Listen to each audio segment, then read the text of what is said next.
Howdy, my friends. My name is Gunnar Clovis. I'm a game developer, and today I would like to play KeyHoler by NoelOskar. You know NoelOskar is a 15-year-old Polish game developer. Super awesome. I played a couple games by him so far. This game, Mask Former, which I really liked. Mag and Gun, which was also pretty interesting. And so yeah, this is KeyHoler. 2D puzzle platformer. Still pretty good cover images, and there's actually pretty consistent theming. I mean, it's through a consistent pixel art style, but yeah, I love how the cover images are really dominated by a specific color. Here we got this nice kind of salmon pink. We got this kind of purplish starry sky with a little bit of dots. And here we got this nice lime, maybe a muted lime green with kind of darkening around the edges. Really like it. Okay, that happened. KeyHoler's 2D puzzle platform made in Unity, I will assume. Made for Brackeys Game Jam 2020.1. I don't know what the 0.1 means. Does that mean he's gonna have... I thought Brackeys had just yearly game jams. Does that mean he's gonna have more this year? Yeah, I don't know. I wanted to make a game for this jam, but I didn't find out about it until literally 6 hours before it started, and I just ended up being way too busy to make anything for it. But yeah, this nice cover, nice game page, nice consistent coloring with this nice lime colors of all different tones and a more kind of foresty green for the links. Really like that. And then centered text. I don't see centered text very often, but here I think it really works. Because there are no cover imagery. There are no photos or screenshots, rather, to go along with this game, hogging up the sidebar. And so the entire page gets a really nice symmetry. It's very symmetrical. So this was a game created for Brackeys Jam 2020.1. Hope that means there's going to be more Brackeys Jams this year. We'll see. Theme for which was holes. So I made a game about keyholes. For this jam, I tried to make a puzzle game and improve how I manage my levels unlock system. Controls: AD left right, jump for move, move AD left right, jump W space up. Nice, good, redundant controls. Yeah, I mean those are the minimum. I always say WASD and arrow keys, and then space if there's a jump button or something. Space is yeah, those are kind of core control sets. You can include other control schemes. You can include ZQSD, that makes your game playable. That's on a ZERTY keyboard, such as in France. ZQSD is the equivalent of WASD, and you can have them simultaneously because they don't conflict, right?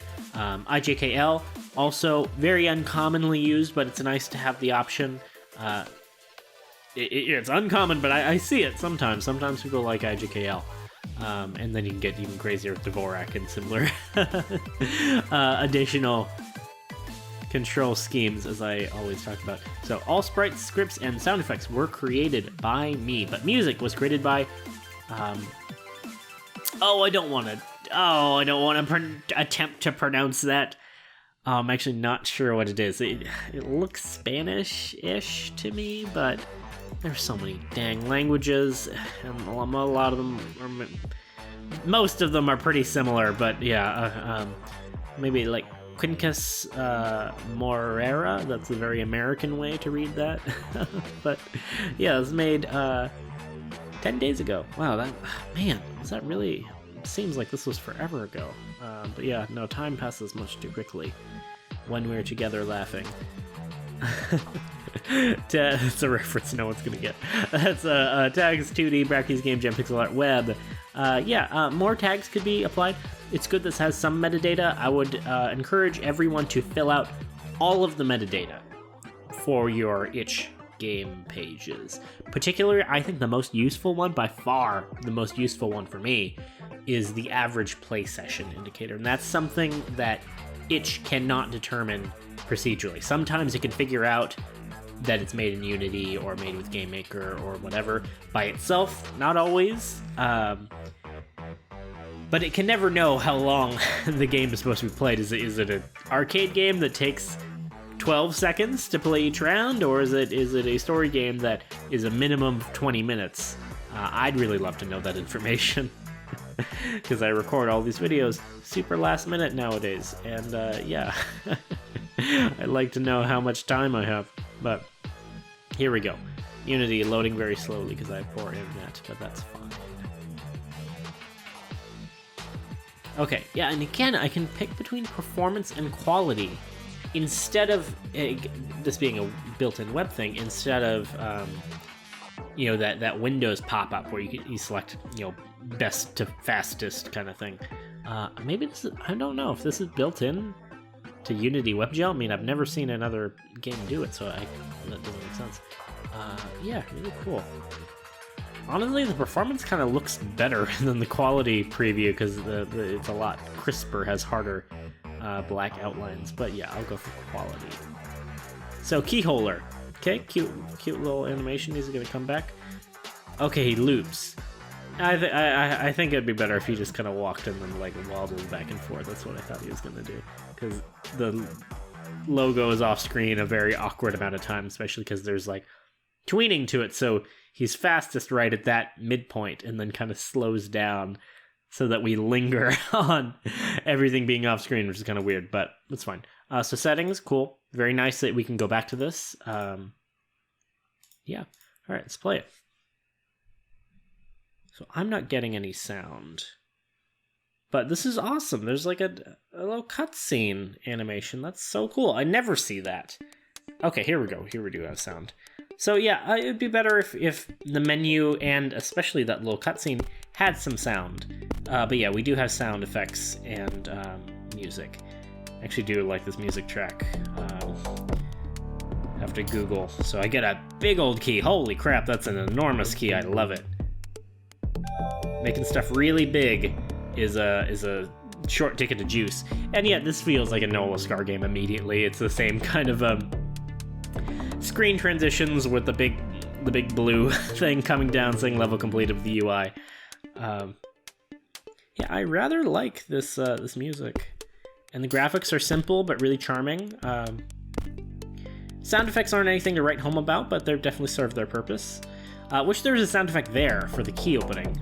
There could, I don't think an animation would slow it down too much, but I think there could definitely be some particle effects for like the door kind of, I don't know, a little shower of sparks or something to show that there was change. I think that would be good. Okay, so I don't know if I need that box to get up here. Hopefully I don't, because then I could easily break the game, right? Okay. Here we go. Oh yeah, I love carrying these enormous keys. This music is really good. I wish the music was continuous, because there's this kind of a harsh cut. Although, the music is nicer with this kind of slow build-up, isn't it? I wouldn't want it to be like this. Oh, there we go. Very good. So cool, we got one-way kind of platforms, which is very nice. Oh, I see. Okay. Here we go. Here we go.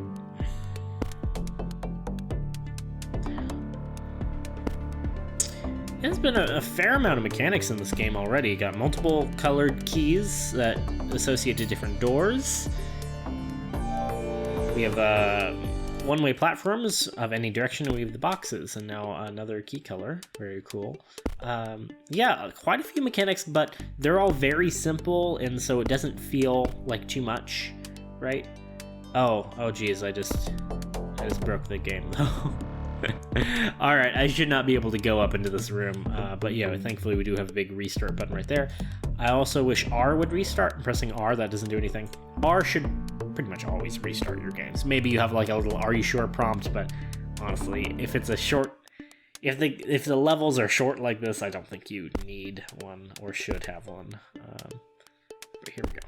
Here we go. Okay. Fall. Little box. There we go. Alright, now we're cooking with some some material. Alright, I didn't want to say gas for some reason. I don't know why. Okay. I just wanted to not be cliche. Oh, I love the little image of him holding the giant, the giant key. God. And normally I'd say they, but that just looks like a him to me. It looks like he has jeans with a belt and then no shirt, right? Does it look like that? It looks like that to me. I think it's hilarious. Give me that key. Oh! Oh, okay. All right, yeah, so a little bit of glitchiness there, but that's fine. That can happen for sure. I love this key. This vertical key is awesome, though. Oh my god, I love it so much. But now I'm stuck. I thought I was gonna get stuck when I glitch into the wall. Dang. What am I supposed to... I can't get over there to manipulate the box. Huh. I have no idea. Because I can't go this far, because yeah, the key locks me in, so I have to go up.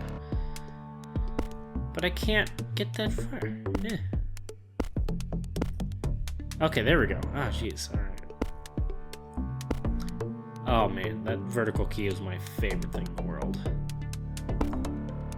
But I don't think I can... I can't reach that, no! How am I supposed to get that box over? Man.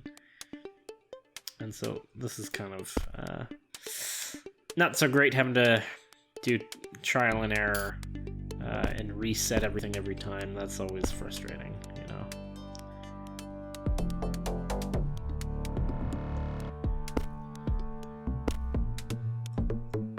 See, I don't get to carry the box. I just kind of move along with it. Dang it!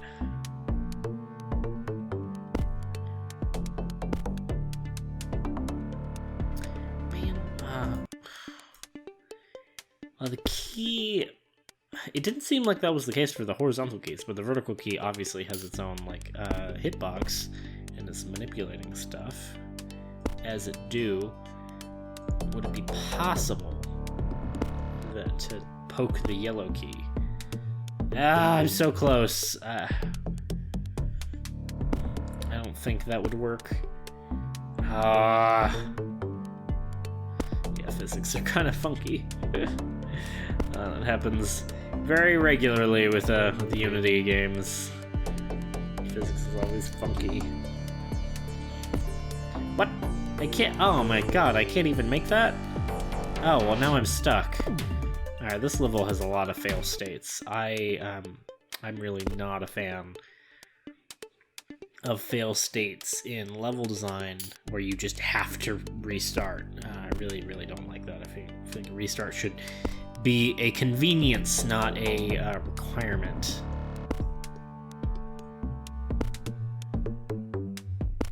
There we go.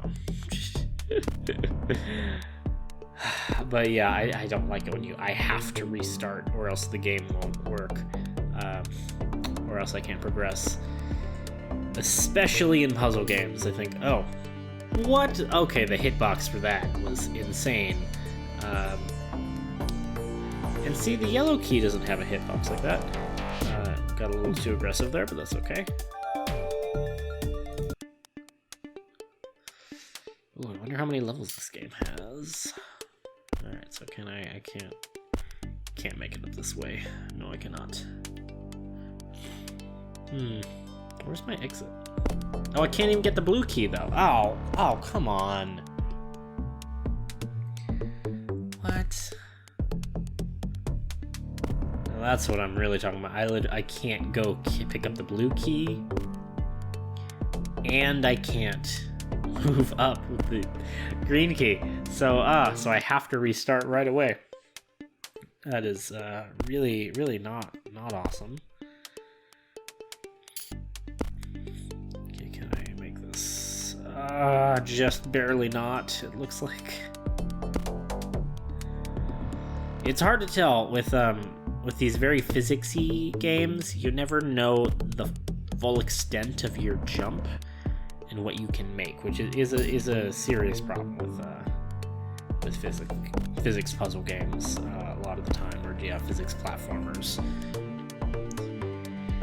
because you always want it to be clear.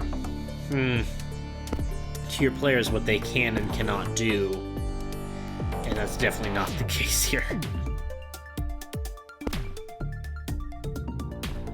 want to see if I can kind of hook the key.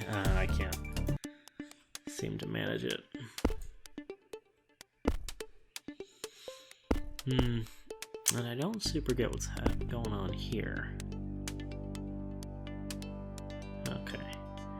Yeah, alright, that one made sense, but what's up with this? Yeah, it's just like a one-way. Huh. And I don't know where my exit is. I assume it's... Yeah, it has to be up there once I get the yellow key. So what do I do here? Okay, I will... You know, it actually feels like I'm cheating. I actually, now that I think about it, I don't think this is how I'm supposed to do it. But I almost managed that, but I see I'm stuck. I can't get anywhere. This dang tall key ruining my life. Alright, so... Nope. Jump. Now. Nope. Jump. No. Dang, it was so easy before. Okay, yeah, I just have to be a little bit more patient in the air. Okay, so if I let this drop, then I use the physics to throw it over there, and then the running start doesn't really help. It's about using the floatiness. There we go. That's what it's all about. And see, the horizontal keys don't have the collision boxes, and now I can get up here. Aha! So you see what I'm doing? And then if we can just kind of negotiate our way over here. There we go. Yellow key time. And then we just have to be careful to avoid this dastardly green key. That's not the correct solution, right? But look at him go. Oh no. Oh, that was sad. The end screen is just the same thing. He just fell in a hole. Oh. But yeah, I really like this game. I love puzzle games. Puzzle games are pretty much my favorite game genre. I don't think there's really any contest. Yeah, no, that was very, very well done. Not a ton to say about it. There were a lot of mechanics, but the mechanics were also simple and also easily understood, at least for a veteran gamer. You know, you can always philosophize. Am I saying that word right? Oh God, I'm very tired. I apologize. God, that's gonna bug me. I need to listen to myself back. My lisp is making me crazy. Yeah, you get in your head over whether, would this make sense? Would this be playable for a completely new gamer? For someone that like never played a video game before, barely understands video games, doesn't know anything about video games. And then of course you can playtest that and refine your design based on that playtesting, which is great. But that's generally not going to happen for game jams, and it shouldn't happen. It's not your concern. You know, for the Brackeys Game Jam, everyone's going to know what a platformer is. Everyone's going to know that you pick up a key and it goes in a door, in a keyhole. That makes a lot of sense. He knows what you use boxes to jump on them to get higher. Everyone understands these kind of basic game concepts. Understands that how you move and how you jump. So you can keep that context in mind, but within that context, I think this game did a fantastic job with its kind of difficulty and pacing. I think it was pretty solid, just like slow ramp up in difficulty, where with these kind of game jam games, or not even game jam games, even games people spend a lot of time on, not like a year on, but you know, several weeks or months, I see a lot of trouble with difficulty scaling and difficulty curves, where it'll be way too easy, and then you'll just have this huge jump in difficulty out of nowhere. I don't think this game had that. I think this game stayed very consistent in just every level was slightly harder than the last at a consistent rate. I think it was very well done. Very good job, Noel. You should be proud of this one. I like this one quite a lot. Yeah, cute animation, good music. There should be music on the menus. There should be music in those little cutscenes. I wish the end cutscene was different and happier than the intro cutscene. And yeah, maybe like there could be more polished, like if maybe it was just the itch paying it. So I was gonna say, yeah, when you hover over, the buttons change from whatever you would call that kind of bluish green. Is that turquoise? It doesn't really seem turquoisey to me, but it probably is. Turns from turquoise to green, which is good feedback. There should also be a sound effect, though. You should go going ding, ding, dong, something like that. That's a very tingy, and I'm not good at doing sound effects with my mouth. But you know, any and all feedback you can give the player as to, like there should be ding, ding, ding, you know, sound effects for when you hover over something, sound effects for when you open the door, particle effects everywhere you can have, always add more polish with additional particle effects. There could be like little dust particles as you move, as you jump, as you land. I think the one that was begging for the most particle effects was opening the door with the key, because right now that was just like the door just disappears, right? It just deletes itself, and there isn't really much feedback or payoff or satisfaction to that action. And that's the main action. The goal of each level is to open the door, so that opening of the door should be very satisfying, should have a very juicy, very crunchy sound effect that really rewards the player. And then just give a lot of visual feedback, make a little make a big show of particle effects. You can even add a little screen shake. Never hurt anybody. I'm a big proponent of screen shake in games. It's super cheap way to add polish and game feel to your games. But a lot of people don't like screen shake, and that's totally fine. If you do use screen shake, use it conservatively, you could say, but also just give an option to like scale it or turn it off. That's always the best way to do it. So yeah, thank you so much for making this game, Noel, and I think you shared it with me. Maybe. I get a lot of recommendations and game requests and stuff, so they all kind of blur together. I apologize about that. But yeah, thank you, the vague, faceless viewer person, for watching the video somehow. I really appreciate it. I make a video every day, or at least I am in 2020. Probably won't keep that up after 2020 ends, but it just became March, so I've done 2 months of a video per day on game development, primarily, overwhelmingly game development so far. And I love it. I love it so much. I've really appreciated all the positive feedback and response that I've gotten. These videos, they're not meant to be like generic Let's Plays. They're really meant for the game's developers, right? But hopefully any game developer can watch this and learn from it. You can always learn from any game that you play or observe, from its successes to copy and from its failures to avoid, right? There's always something to learn, which is awesome. Or if not, learn fresh, then reinforce, right?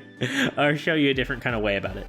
But yeah, I hope you are doing well. Please remember to do some push-ups, eat some broccoli, help a stranger today, compliment someone, enjoy yourself, do the things that matter, because there isn't time and space to do it all. Love the things you try, drink a cocktail, wear a tie, show a little grace if you should fall. And have a lovely day. Goodbye.